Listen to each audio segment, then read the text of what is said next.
Hi, I'm Milas. At my sister's wedding, in front of 200 people, my father took the mic and said, "If we could choose again, we would never have given birth to you." So I stood up, walked out, and by morning, I had 86 missed calls. But that wasn't the part that broke me.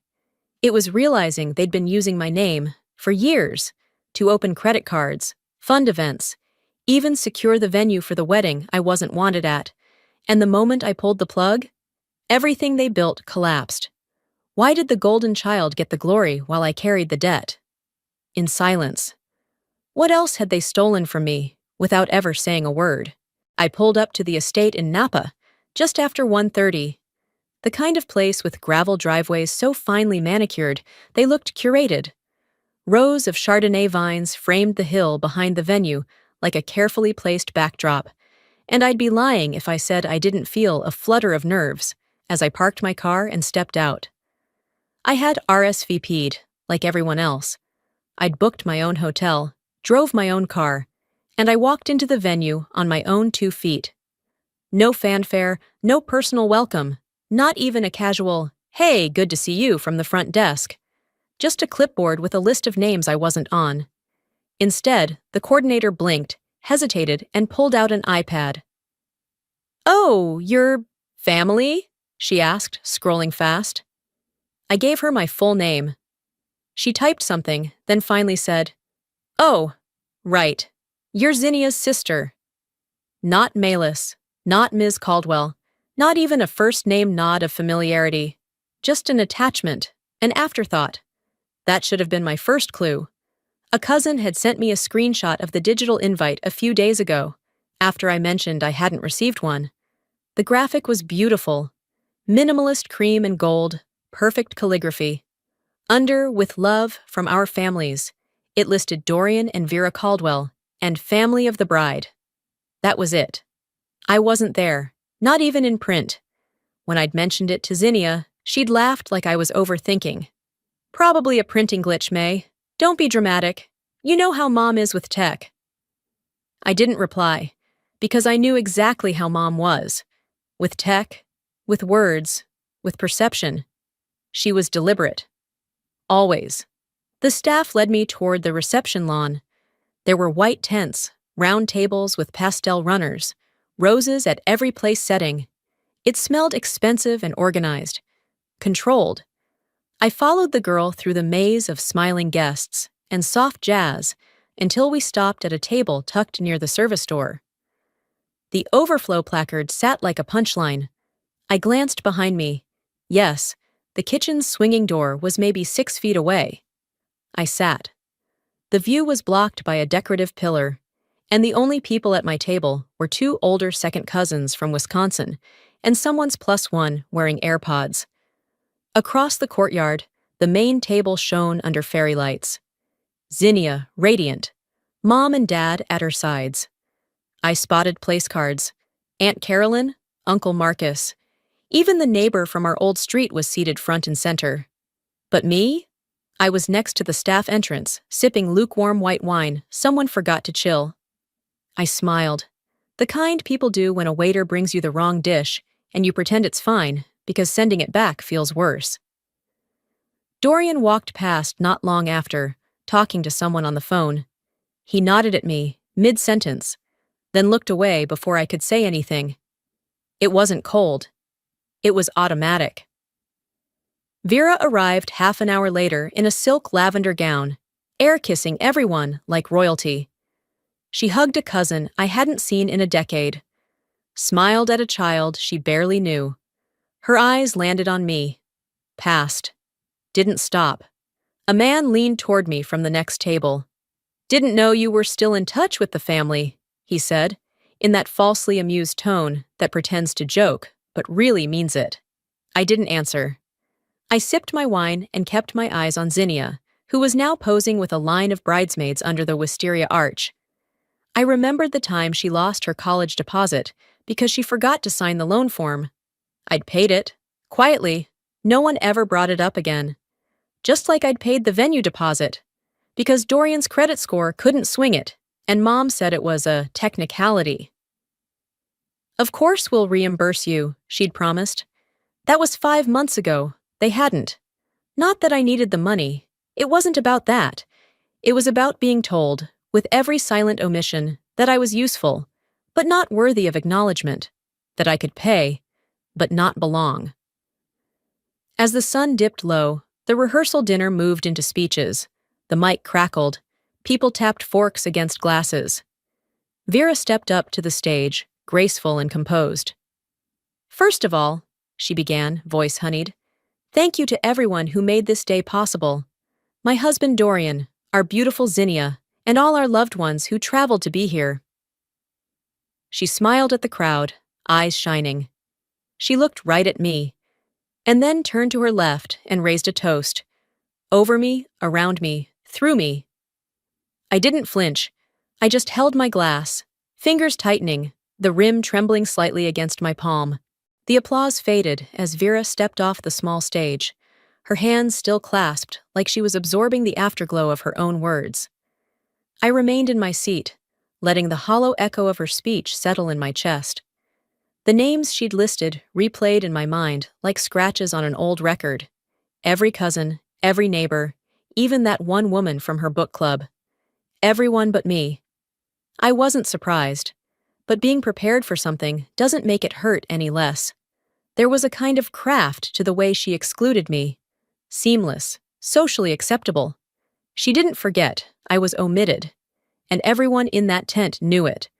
A few guests glanced in my direction, just long enough to register the absence. One older man, a friend of Dorian's, had the decency to look away when our eyes met. The rest just kept sipping their champagne, eyes flicking back to Zinnia like well-trained guests at a coronation. It takes a certain skill to erase someone from a celebration they paid for, I thought. My hands rested in my lap, fingers laced tightly. I didn't trust them not to shake if I picked up my glass. The sun had started to dip below the hills when I wandered toward the reception area, where staff were preparing the gift showcase. Rows of carefully curated mementos, baby photos, dance recital snapshots, and at the center, a framed scrapbook open to a page of glitter, magazine cutouts, and a ticket stub from a county fair. My throat went dry. That was mine. I made that scrapbook when I was 16, during one of the summers we couldn't afford a vacation. I spent hours on it, cutting, gluing, lettering in gold pen. It was my birthday gift to Zinnia that year. She'd smiled when I gave it to her, barely glanced through it, then tossed it on her dresser where it sat for months. Now it was the centerpiece of her memory table. A small plaque beneath the glass read, "From Zinnia to herself. She's always been so creative." I touched the frame, just for a second. No one saw.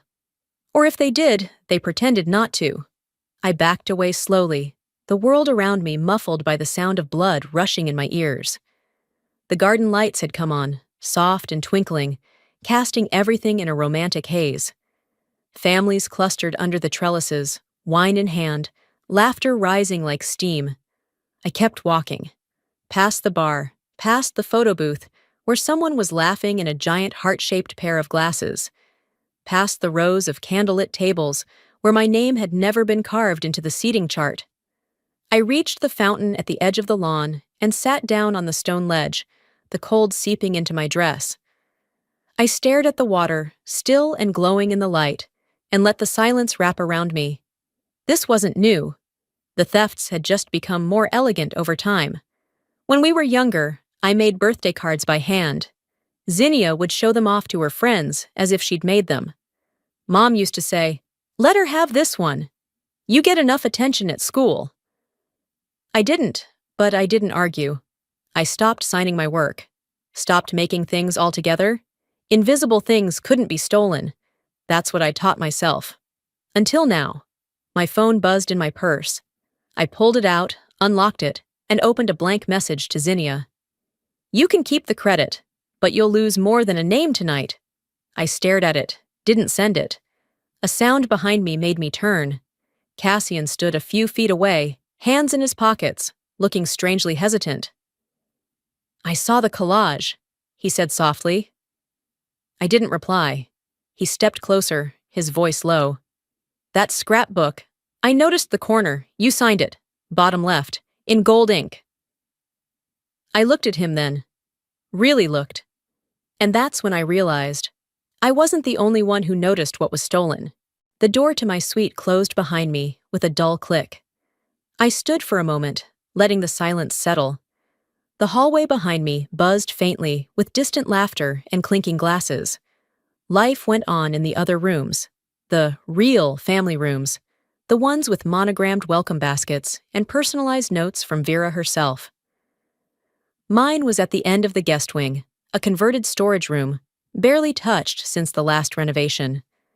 I dropped my clutch on the small desk, kicked off my heels, and sat on the edge of the bed.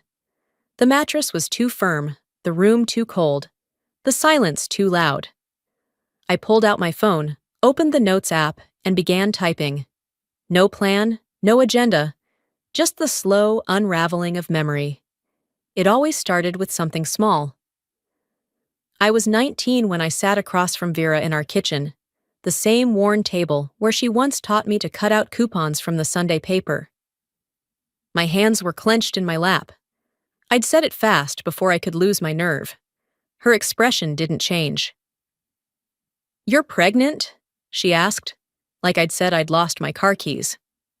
I nodded. She took a sip of her tea, then said, "You know this will ruin Zinnia's college recommendation, right? Word travels fast in small towns, and people love gossip." I swallowed the lump forming in my throat. I wasn't asking for permission, just support. Vera didn't blink. "You're smart, Malis. You'll bounce back. But this will taint her name. She's already dealing with enough." The next morning, she drove me to the clinic without saying a word. She waited in the parking lot, sunglasses on, scrolling her phone. She didn't ask how I felt afterward. I didn't offer. We drove home in silence, and when we got back, she handed me a grocery list. That was it. I never spoke about it again, not even to myself. I closed the app, locked my phone, and leaned back. The ceiling above me had a small crack running through it, jagged like the truth I'd tried to patch over for years. There was more, of course. There always was. Senior year, I spent weeks writing my scholarship essay. It was raw, vulnerable, about growing up invisible in a household where I learned to disappear to keep peace. I submitted it on a Sunday. By Thursday, I overheard Zinnia reading something nearly identical at a brunch celebrating her own award. She used my words. She'd found my draft on our shared laptop. At the table, everyone clapped. Vera dabbed her eyes. "That's my girl," she'd said, "always so insightful." Afterward, I tried to confront her. Quietly. Just the two of us. Vera looked at me like I'd insulted her religion. "Let it go," she said. "You'll win something else. Don't be petty." And that was when I learned. In this family, Zinnia created the magic, and I was the backstage crew. The phone buzzed beside me again. A message from Cassian. "Saw the speech tonight. For what it's worth." I noticed everything. I stared at it, unsure why that simple line made my chest tighten. I typed back, "Not the first time I've been erased." A pause. Then his reply, "Then maybe it's time you write a different script." I stared at that sentence like it held a key I hadn't realized I needed. Maybe he was right. I got up, walked to my suitcase, and pulled out my laptop. Logged in. Opened the folder I'd locked and renamed 3 times over the years. Inside were PDF scans, bank statements, contracts, all the things I'd kept because I knew, one day, I might need proof. One document caught my eye. The venue agreement. My name, my signature, my credit card. They used my name to book the place, to secure the catering, to pay the deposit, and then left me out of the invitation. I highlighted the file, hovered my cursor over Send to Attorney. I didn't blink. I didn't hesitate. Let's see who really made this day happen. I didn't sleep much. The bed was stiff, the room too quiet, and somewhere between the last glass of wine and the first flicker of morning light, I stopped pretending to rest and started preparing. By 6:30, I was at the small desk in my room, nursing a black coffee and refreshing my inbox. I almost missed it, tucked between spam and a discount from a yoga app. A subject line from my credit monitoring service. Alert, new transaction detected. My heart thudded once. I clicked. It was a charge from a home goods store. Not mine, not my card, at least not one I used anymore. Curious, I opened the full report. 3 credit cards, all active, all maxed out, all in my name. I sat very still. One was for furniture, another for boutique clothing. The last one had monthly charges for a storage unit I didn't know existed. I pulled the address. Southern California. Zinnia's zip code. I didn't need to dig further. The pattern was too familiar. Their names weren't on the paperwork. But the behavior? Classic Vera and Dorian? They'd turned me into a resource, financially and emotionally, then acted surprised when I noticed I'd been used. They didn't just erase me, I typed into my notes app. They branded me useful and spent me. I tapped the screen a few more times and pulled up my encrypted folder. Lior's contact was still saved under old habits. We hadn't spoken in a while, but I trusted him. Not because he used to love me, but because he never lied to me. That was rarer.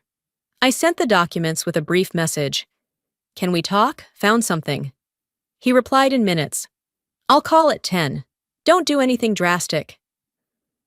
Too late for that. By the time breakfast rolled around, the sun was already burning hot against the back patio where they'd set up tables for a family-only meal.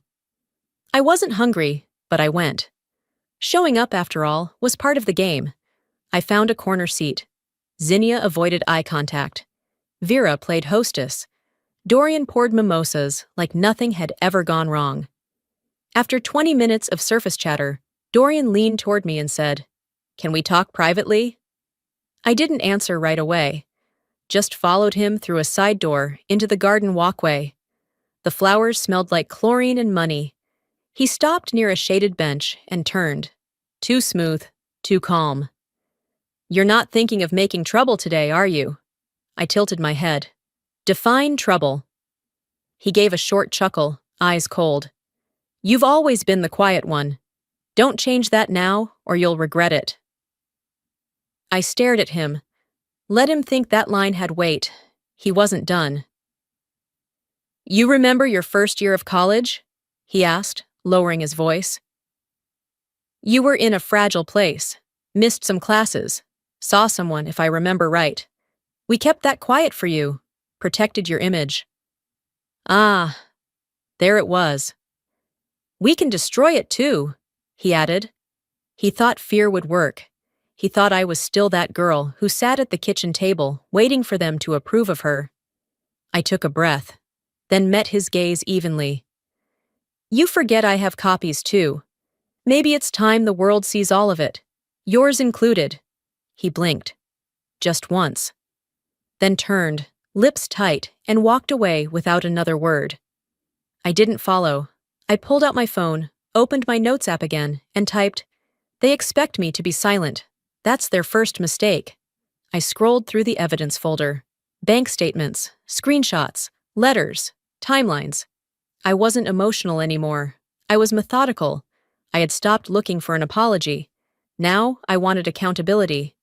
I returned to my suite just in time to hear a knock at the door. A young staff member stood there, eyes nervous. "Miss Caldwell, your presence is requested in the main lounge. There's, an issue with the guest list." Of course there is. The reception hall shimmered with rented perfection. Crystal chandeliers, soft jazz humming through hidden speakers. Centerpieces so symmetrical they could have been computer-generated. I stepped through the entrance and paused, scanning the sea of people. Every table was full. Every face seemed familiar and distant at once. I walked toward the side, where my name tag waited at a table near the exit sign. No one stopped me to say hello. A few nodded, the kind of polite acknowledgement you give a +1 you don't recognize.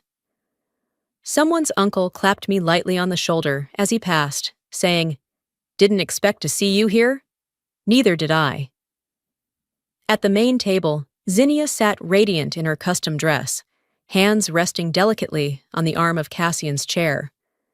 Vera and Dorian flanked them, glowing in the spotlight they'd engineered. A photographer crouched nearby, angling his lens toward the stage.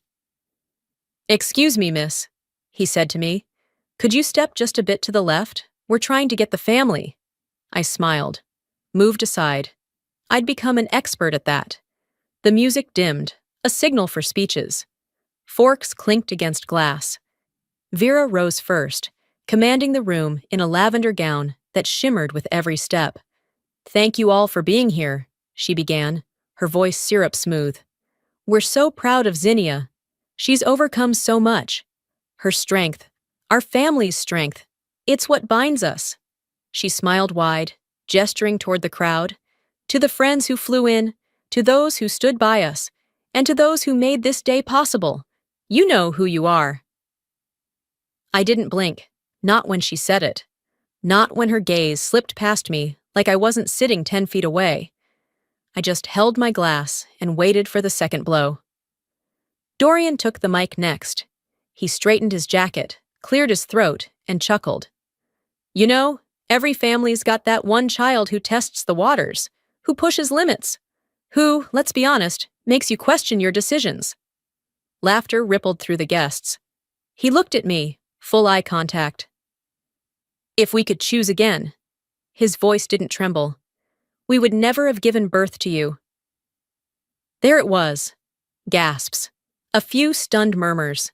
Someone dropped a fork. I didn't react, not visibly. I was past the part of my life where I let their words melt me. Instead, I stood, adjusted the sleeves of my dress, picked up my purse, and walked forward, not away. The room held its breath as I approached the head table. Zinnia tensed. Vera blinked fast. Dorian's jaw tightened. I reached into my bag, pulled out a cream-colored envelope, and set it gently in front of Vera. "For your records," I said, "so you can see whose name was really on the checks." My voice was even, my smile steady. I turned and walked down the center aisle, heels clicking against the marble floor. Behind me, a murmur began, low and rising, like wind picking up before a storm. Chairs scraped, whispered questions. Outside, the air was cooler. I felt it hit my skin like a truth I didn't have to explain. From the corner of my eye, I saw Cassian stand. He took one step, then stopped. Zinnia's hand gripped his wrist, nails digging in. I kept walking. Down the gravel path, past the valet station, past the rows of vines I had helped pay for. A photographer stood frozen near the fountain, camera still dangling from his hand. By the time I reached the parking lot, my phone buzzed in my hand. One missed call. Dorian. 2 more. Vera. 12 from Zinnia. I didn't answer. I didn't slow down. I turned off the phone, slipped it into my purse, and kept walking. I barely made it back to my suite before the first call came in. The screen lit up with Dorian's name, then Vera's, then Zinnia's. I didn't answer any of them. I set the phone face down on the nightstand, poured myself a glass of wine from the complimentary bottle I'd picked up myself, not one from the welcome baskets the real guests received, and watched the phone vibrate its way toward the edge. 86 calls by the end of the first hour. Funny how the silence that once made them comfortable now made them panic. I scrolled through the voicemails as I sipped, Vera's voice trembling with a practiced warmth. "Sweetheart, I know that speech wasn't ideal, but let's not overreact. We didn't mean it. You're upsetting the flow of the day." Zinnia, clipped and sharp. "What did you send the venue? Mom said they called. You need to fix this, like now." Dorian's was colder. "If this is about the money, we can settle it later. Don't embarrass the family more than you already have." The family, their favorite defense. I ignored them all. Instead, I opened my inbox.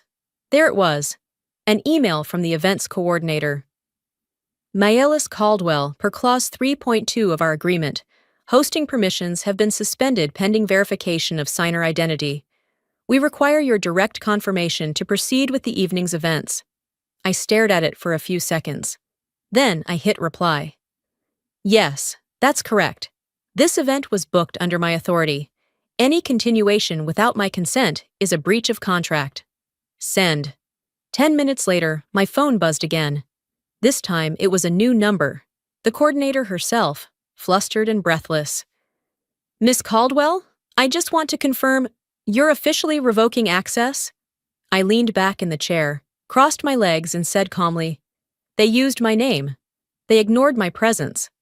Both can't be true. She didn't respond right away. I heard voices rising behind her, someone shouting in the background. We'll be in touch. The call ended. I pulled up Instagram. Posts were already flooding in. Hashtags, Sieur Zinnia, and Cassian, Sieur Vineyard vows, Sieur Caldwell celebrates. Then came the confused updates. Reception pause? Staff just stopped serving. What's going on? Anyone else think the bride looked pissed? I took a screenshot of one captioned, Who even paid for this? And sent it to Lior with the subject line, Execution complete. The sun had begun its descent outside, casting amber streaks across the vineyard. I walked to the window, wine in hand, and let myself feel it. Not the guilt, not the grief, but the confirmation. They'd pushed too far. They'd used every inch of me and expected me to thank them for it. I remembered something I'd once read online.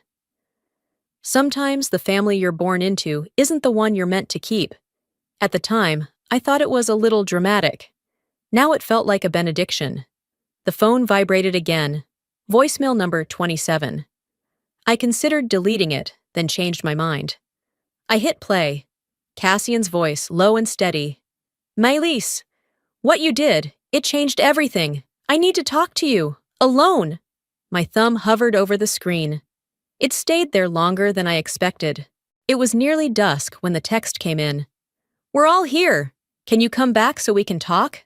Just the family. Just us. It was from Zinnia. Of course it was. Not Vera, not Dorian, Zinnia. Always the one they sent when they needed the illusion of grace. I stared at the screen for a moment, then set it down without replying. 15 minutes later, I stood outside the private meeting room tucked behind the wine cellar. The door was slightly ajar, voices low but unmistakable.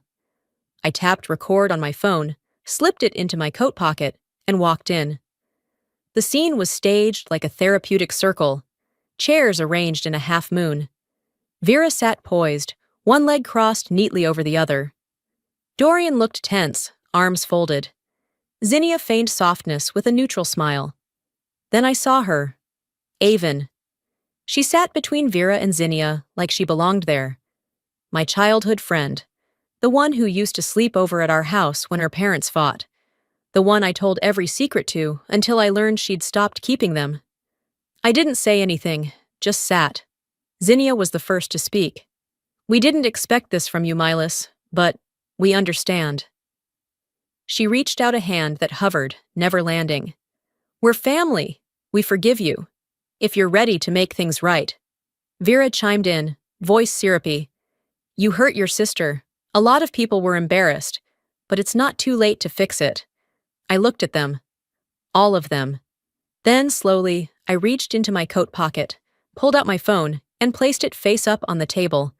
The red recording icon glowed like a warning light. This meeting, I said, is being documented. Continue. Vera flinched. Dorian muttered something under his breath and stood as if to leave, but Zinnia grabbed his wrist and held him in place. You invited a meeting, I said. I invited truth. The room shifted. The script had been broken. Avon stood then, like she had something meaningful to say, but her voice faltered. She stepped toward me, lowering hers. Can we talk outside? I didn't move. Why? So you can lie to me where it won't be recorded? She froze. I know about the cafe, I continued. I know Vera sponsored it, helped with permits, the launch party, the PR consultant, all of it.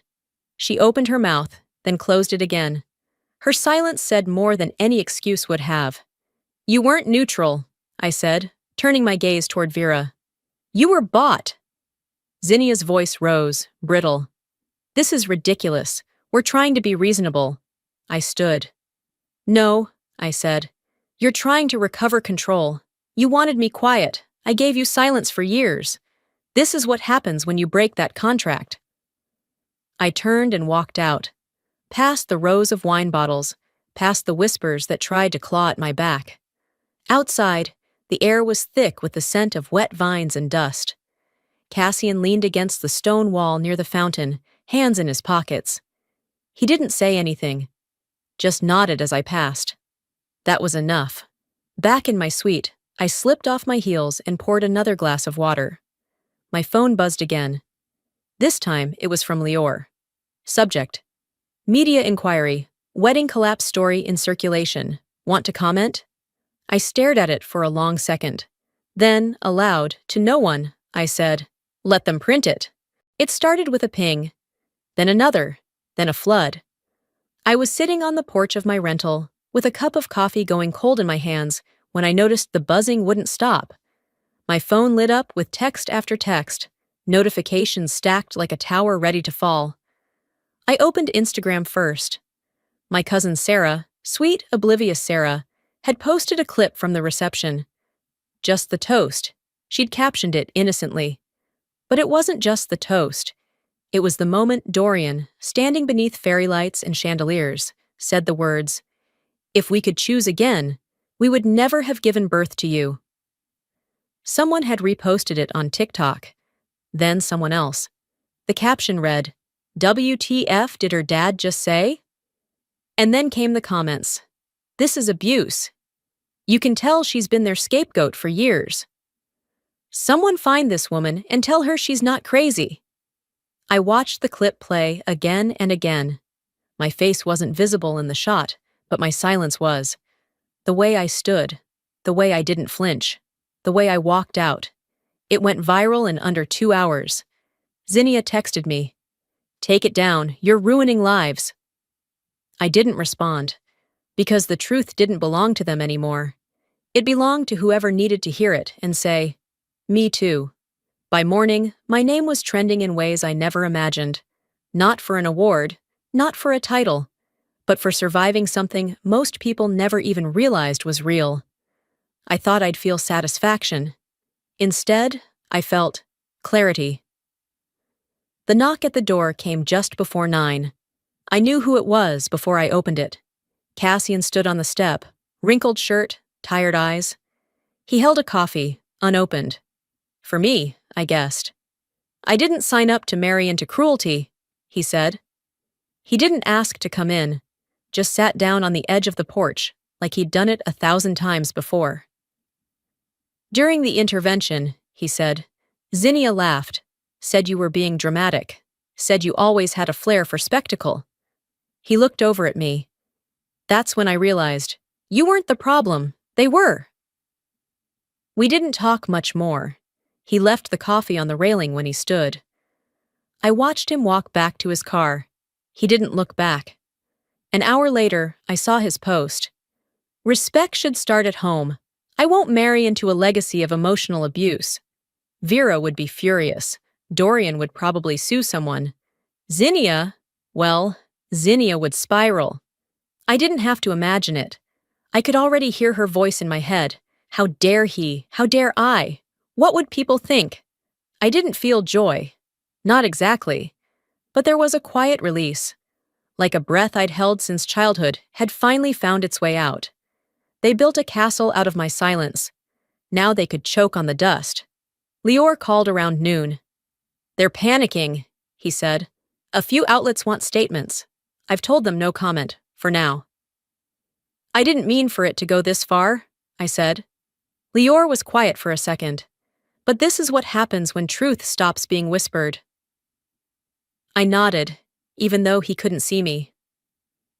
That evening, as the sun dipped below the vines, my phone rang again. A number I hadn't seen in a decade. I almost let it go to voicemail, but something told me to answer. "Melis?" A voice, soft, familiar. "I saw the video," she said. "I think it's time we talk. It's Aunt Isolde." The next morning arrived cloaked in stillness. For the first time in days, I woke up without the buzz of alerts or the sound of someone yelling outside a reception tent. Instead, There was only the light tapping of a ceiling fan and the quiet ache behind my ribs. I met Aunt Isolde at a small cafe just outside of town. It was the kind of place where the wood chairs wobbled slightly and the air smelled like burnt espresso and buttered toast. She was already seated when I walked in, hands wrapped around a chipped mug. Her face had aged, not harshly, but honestly. Lines carved from silence, not softness. When I sat down, she didn't reach for a hug. She just looked at me, then said, "I saw too much of myself in you. That's why I left. That's why I couldn't watch anymore." I didn't cry. I nodded. That was all we needed. She opened her bag and pulled out a folder, yellowed at the edges. "Your grandfather's original will," she said, "before it got updated." I stared at it. She continued, voice steady. "It named you as the primary heir. He knew what Dorian and Vera were. He wanted to break the pattern, but after he died, they pressured me to stay quiet. I didn't have the strength then." She exhaled. "You've given me that strength now." I slid the folder into my purse without opening it. The weight of it felt like proof of something I'd always known, but never dared say aloud. As we walked out of the cafe, I bumped into someone I hadn't seen in over a decade. Tony, one of Dorian's former employees. He looked older, thinner, eyes darting before settling on mine. "I heard," he said softly. "Saw the video." I didn't respond. He reached into his coat pocket and handed me an envelope. "I kept these, just in case someone like you ever needed them." Inside were bank logs, internal memos, authorization forms. It didn't take long to recognize what they were. Proof that Dorian had moved family trust money into Zinnia's personal account, using my name. "Thank you," I said, but I think he knew it meant more than that. Back in my rental car, I laid everything across the passenger seat. The will, the wedding invoices, the bank records, screenshots from the viral clip. Each item felt like a brick in a house no one believed I'd been building. It wasn't just emotional erasure, I whispered to myself. It was institutional, intentional, strategic. I drove straight to Lior's office. He read each document slowly, carefully, laying them out like a puzzle on his desk. When he finished, he looked at me. "They built their legacy on your silence," he said. "Let's build yours on the truth." I nodded. We drafted the paperwork together, line by line. Legal language, deadlines, court filing procedures. At some point, I signed my name, Malus Caldwell, in ink that didn't shake. For the first time, I wasn't surviving the story. I was telling it. As I was gathering my things to leave, my phone buzzed. A message. No name, just a number I didn't recognize. The photo loaded slowly. Zinnia. She was sitting on the curb, makeup smudged, her dress wrinkled, shoulders hunched, crying. The caption below was one sentence. "You broke her. Is that what you wanted?" I stared at it, my finger hovering. And for a second, I almost believed it was my fault. Until I remembered everything she took from me. 1 week after everything detonated, I sat in Lior's office in downtown San Francisco. It was early, barely 9, but the room already buzzed with quiet energy. Legal pads were stacked neatly, 2 pens laid in parallel, like everything needed to happen in clean lines now. Lior looked at me as I signed the final page of the complaint. "Credit abuse, identity misuse, inheritance manipulation," he read aloud, almost like reciting a prayer. "You sure?" "My hands aren't shaking, are they?" I said. He smiled, clipped and professional. "Not even a little." Outside the window, the city moved as if it had no idea what had happened, as if Vera Caldwell's name hadn't just been flagged in a formal legal filing, as if Dorian Caldwell's financial empire wasn't about to be dissected in public court. By noon, the story had leaked. "Daughter of prominent educator sues for inheritance fraud," read one headline. "San Francisco family implodes over secret trust battle," read another. Vera's charity galas began to fall off community calendars. Dorian's name vanished from 2 real estate boards. Their world didn't crumble in fire. It wilted in the quiet. like something left too long in the sun. That evening, I sat in my apartment, surrounded by soft music and overdue stillness. My plants had started to droop, neglected through days of war, but they were still alive. I watered them slowly, one by one. The mint plant I kept for tea, the snake plant from an old colleague, the fiddle leaf that refused to die, no matter how many times I forgot to feed it. As I tossed the empty watering can into the sink, I remembered the wedding gift from Dorian. I hadn't opened it, not really. It sat on the entry table, untouched, wrapped in heavy gold foil. I slid it open with a letter opener. No card. Just a typed summary inside an envelope. $200 in unpaid bills, utilities and storage units, linked to a property I'd never lived in. A single line was scribbled at the bottom. Since you're doing so well. That was always his way. Guilt as gratitude, debt as acknowledgement. I slipped the document into my legal binder and noted it under retaliation. Then I opened my phone and quietly removed myself from the family group chat. No farewell, no announcement, just delete. Later, I sat by the window with a journal open across my lap. Not a fancy leather-bound one. Just a cheap spiral notebook with the date written at the top. They thought silence meant weakness, I wrote. But silence taught me when to strike. That's what they never understood. I wasn't their failure. I was their reckoning. As the city lights flickered to life outside, my phone buzzed once more. A new notification from the court system. Dorian Caldwell has filed a countersuit, alleging defamation and emotional damage. I exhaled. Not in surprise. Not even in frustration. Of course he did, I murmured. 2 weeks passed like a slow exhale. The chaos had dulled. Reporters moved on. The social media hashtags cooled. Even the neighbors stopped pretending they hadn't seen it all unfold. In the quiet aftermath, life returned to its regular rhythm. But it wasn't the same rhythm as before. Not for me. One morning, I found a letter on my doorstep. No return address, but I knew the handwriting. Vera's cursive was still elegant, unnervingly neat, as if she believed presentation could redeem content. I opened it at the kitchen counter. "You've made your point," the letter read, "but family matters shouldn't go public. Please stop before this gets worse." No apology, no recognition of what she'd done. Just a warning wrapped in soft language. She wasn't trying to reach me. She was trying to put the mask back on. I folded the letter and slid it into the recycling bin. No drama, no tears. Just a simple refusal to carry it forward. At Lior's office the next day, he offered mediation options. "We can try settlement if you want to minimize exposure," he said gently. I shook my head. You don't negotiate with people who only want to silence you. At the courthouse, I walked past Vera and Dorian in the hallway.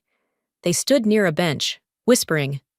When Vera saw me, she turned slightly, just enough to avoid my eyes. Dorian didn't even try. For once, they had nothing to say.